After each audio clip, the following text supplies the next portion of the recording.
welcome back to Mortgage Lending for Entrepreneurs. I'm Joel Farrell, and I am with a guest today here in Orlando, Florida, Rene Gonzalez.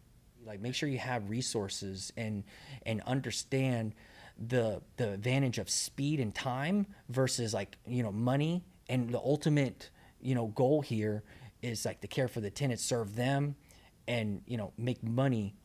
I'm going to hold the property forever, so I will recoup this, and I'm not worrying about exact math and everything. I'm not being so strict that I'm going to cause extra discomfort on the tenants and prolong this and risk a lawsuit, because the longer it goes on, the more problems that add up and everything. They could go to a lawyer and it could be a nightmare, but it was all solved and we moved on. And I learned that so I can share that with landlords. I know the process to handle mold. I got a really strong mold addendum and all that stuff now. And some of these things are in your school community? Yeah, I help landlords all the time. They have questions. I want to build it into the 4 Delta bot so they can just email the bot and the bot can respond back with this stuff. But I haven't. It's a work in progress. I stay up until 6 a.m. and I'm like working on this stuff, and I'm like, I have to go to sleep, and my eyes are bloodshot. It's like a serious, long-term, forever difference commitment. I would never be doing this if the mission, the vision I have is like beyond me, Well, the landlord part of it, right? I mean, there's so much to dig into.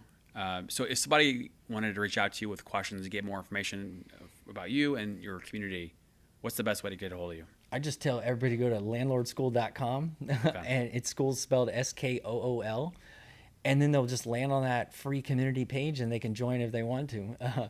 And it's free. There's like no risk involved. The only ask that I have is just like either almost be close to having a rental property or have them. If you use a property manager, that's fine. You can join if you have the intentions of like maybe trying to be a DIY property manager.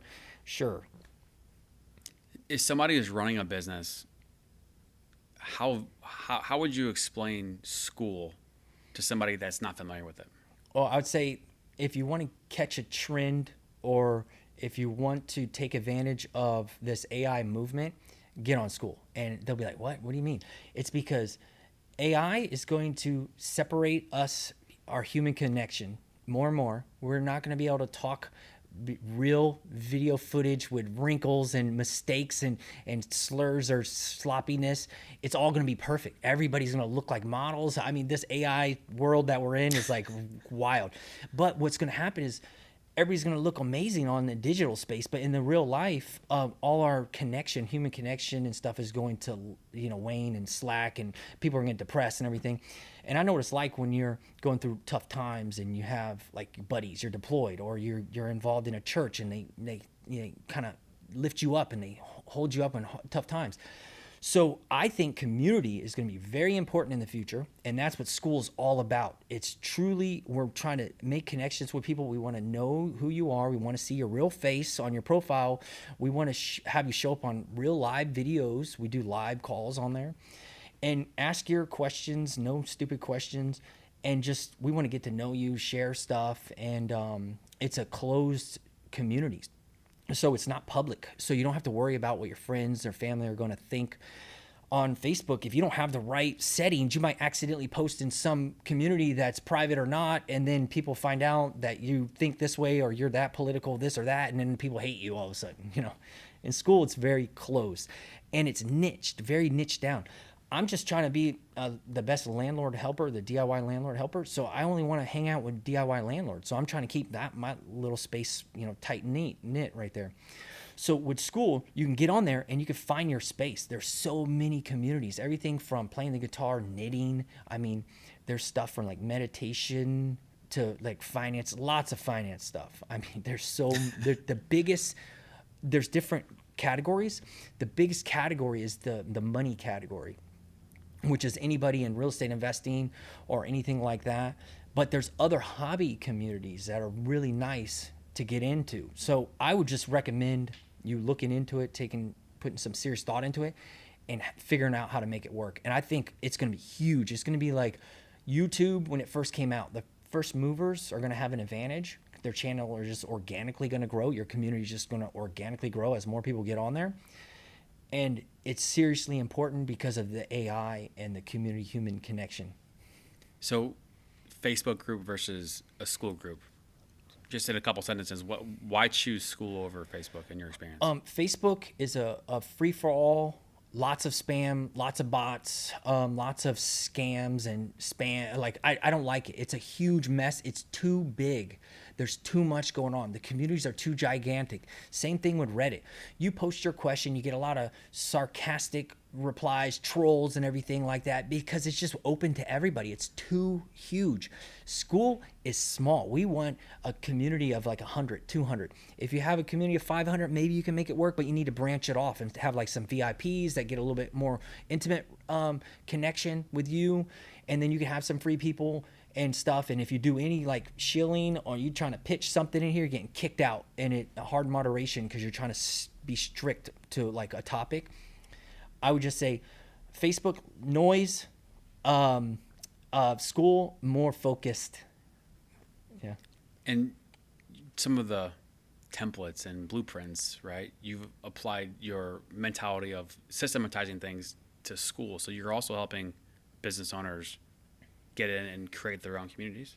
Yeah. I created a lander page, like almost like a little funnel page. It's just a 1-page thing to help other real estate type of people say, hey, if you're in the real estate space and you want to start a school, if you use my affiliate link, I'll set up everything. I'll set up all this stuff. I got it all listed out. I'll help you with your onboarding, your settings. If you have a CRM and you want to zap in all the new members into a CRM, I know all the integrations. I know all the settings. I know the best way to start with your intro post. Don't have a bunch of like people posting every time they get in, say a new introduction. It's just too much, a long post of introductions. Make one primary introduction post and pin it to the top, and all the new members will post on there. Like, I know little shortcuts and stuff, so I can guide anybody along. I'm helping Aaron with a meme with his remote real estate investing. He's transferring over from, I think, Mighty Networks or whatever to school, and I'm helping him build up his community. And I'll help anybody in the real estate space because I know that a little bit better. And if you have a different niche and you're not in real estate, there's got to be other people out there that could help you start a school. I love it. Kind of finish up a little. Jesus, I need to eat some lunch. Yeah. Whoa. Yeah.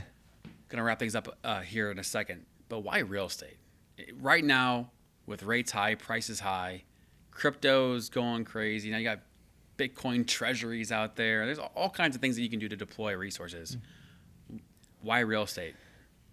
For me, it's all about income producing real assets. So, you know, paper assets, you can invest in the stocks, bonds, and all this stuff, and, you know, currencies. And then you have hard assets like real estate, gold, you know, a business.